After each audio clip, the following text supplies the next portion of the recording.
All right, returning here to continue phases. Now, what I've done up to this point, face maps and details and shading, was for a basic face seen from a full frontal view. I'm going to go to some more intermediate to advanced techniques, building upon the face map by showing what I refer to as head rotations. Head rotations now takes the position of the head so we're not seeing it from a full frontal view and rotating it so we can see it from different angles. It can be a pretty challenging thing, but this is designed to help it maybe make it a little bit less daunting. And so what I'm going to do is with this piece of paper, I'm just going to practice rotations without the details. But I'm going to divide this piece of paper up into a grid just to do this exercise for 9 boxes. And in the center box, what I'm going to be doing is just replicating a small face map, a general head shape. And again, holding to the proportions that I was outlining in the very first video, where I'm dividing the face in half to make a center axis. Halfway down that head, that axis, is the eye line. Between the eye line and the chin is the nose line, and between the nose line and the chin becomes the mouth. And you can see it kind of looks like a crash test dummy. You see that head rotation. What I'm going to do is I'm going to move over to this next box here on the left, and I'm going to set up another egg shape. Now, truly, shape of head does change when you rotate it, but I'm going to eliminate that aspect right now just to not confuse the learners. Lightly here, I will draw a center axis as well as an eye line. But now I'm going to try to figure out how the head map is going to be affected once I rotate the head, and I'm going to rotate it 3/4 way to my left. The eye line will be unchanged. It'll match up against the same as if I was going from the top of the head to the bottom of the head and finding that midpoint. What's going to change is the center axis, and I'm going to arc it to one side. The degree of that arc is up to me, but I'm going to put it roughly halfway between the original center axis and the side of the head. And you can see that if my center axis is there, but I still have to put in the nose line and the mouth line, and they're still going to pretty much follow suit. I'm going to go halfway between the eye line and the chin for the nose line, and halfway between the nose line and the chin for the mouth line. And you can now see it kind of looks like a crash test dummy's head that's been turned some. I will apply the same bit of knowledge to the other side. Again, draw a comparable head shape. I will again, just for comparison, say draw the center axis and the eye line. Again, you'll see how the eye line lines up, and it's still located halfway between the top of the head and the chin.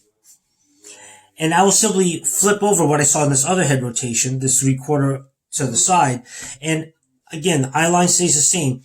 It's the center axis that changes, and I will bend that to some degree. Halfway between the eye and the chin line is the nose line, and halfway between the nose line and the chin line is the mouth. And you can kind of see that rotation beginning to happen before your eyes. To help make this a little bit more obvious, I'll get rid of, at least partially, some of the lines you don't need, which would be that center axis line in both. I'm now going to go to the bottom section here. Again, another head size comparable. And this time,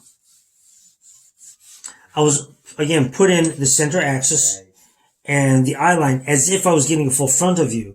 But now I'm going to decide what changes. Because there's no sideways rotation and the head is now pitching downward, the eye line is what's going to change. And I'm going to take this eye line that is straight, and I'm going to bend it down. The degree of bend I put to it, whether I keep it up here or lower, will depend on how much I'm tilting the head forward. But it looks something like that. If I go from the eye line to the chin and I go somewhere halfway in between, that's roughly the nose.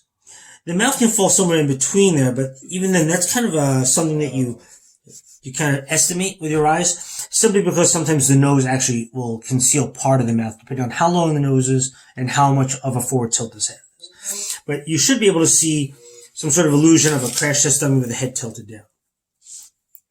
I'm going to now go to the next section, our fifth section here, with an upward tilt. And there's, again, rough head shape, center axis, and the eye line. If in this downward rotation, you see the eye line bending downward, you would probably expect that the eye line is going to tilt upward. And again, the amount of tilt upward is up to you. Now, this is where things get a little bit more complicated than the downward tilt, simply because with the nose, it is going to arc upward. It's not going to be halfway between the eyes and the chin, or what was the chin, simply because, as you'll see in a little bit, the chin will rise up some. If I were to go halfway between the eye line and the chin, the nose would be here, and that would look ridiculous. So what's going to happen is somewhere between the original eye line and the new eye line, I'm going to see the nose. And what that actually is, that's the bottom of the nose, not the tip of it. Based on what I see here, I'll come down a little bit and I'll put a mouth line. It just so happens to be lining up with the eye line, or the old eye line. And you'll see it looks like the face pushed up towards the top of the head. This leaves quite a bit of extra space down here, but what this means is that we now start seeing the jawline and the gullet, or the part of the neck that's above the neck and below the actual jawline. So if I start dictating what that might look like, it might look like a bent staple shape or a W. This all becomes now neck. And you might see some of that gullet in there, and this is the chin. If I erase some of the lines here that are not necessary, you can kind of see how that illusion is being created to some degree. Alright, so we're left with these 4 sections left, and they're all a combination of how these heads are turned, the mixture of rotation and tilt. So if I go to this top left, I'm going to again draw in that head shape, and when we start deciding how the center axis and the eye line are affected, it's a combination of these two. So again, original center axis, there's my eye line halfway down the head. I can expect that my center axis is going to curve to the side, but I can also expect that my eye line is going to slant upward. So that's kind of the new paradigm I'm working with. And then I'll have to do some guesstimation based on proportion of how I think the placement of the nose and the mouth should be. I know I'm going to see some gullet, but I'm also going to see the nose over to one side, the mouth over to one side, and I might see my jawline here, and that would provide some of that gullet here and the neckline, more or less. And of course, there's other details. This is a very much a simplification, but this is a good guide for beginners who are trying to draw a head at a different angle. Again, I might expect to see the mirror image of this on the other side in the next section. So I'm going to again draw the head shape. Here's the rough head shape. I'm going to now again put in an original center axis in the eye line, and I'm going to bend it I'm going to bend both those lines so they are concordant with what's happening in these two sections. So the center axis will again move over and shift to the right, and the eye line is going to shift upward, so it's kind of like a frown almost. And then I'm going to make some educated guesses as to where the nose might be, where the mouth might be. And then I'm going to assume that I'm going to see some degree of gullet, or that section underneath the jaw. And draw my new jawline in, maybe set some of the gullet, and I will now show some of the neck off of that. And you should be able to see an inclination, some sort of hint as to what's happening, or what will be happening in the rest of the detail work. So now we're going to start heading down to the bottom sections that are remaining. I'll again put the head shape in, center axis, eye line. And now let's see what's going to be happening here. There's going to be a combination of these two sections. So my eye line's going to, again, bend over to the left. The degree that you bend it over is going to be up to you. And it's also going to bend downward for the eye line. So there's a downward tilt to the head.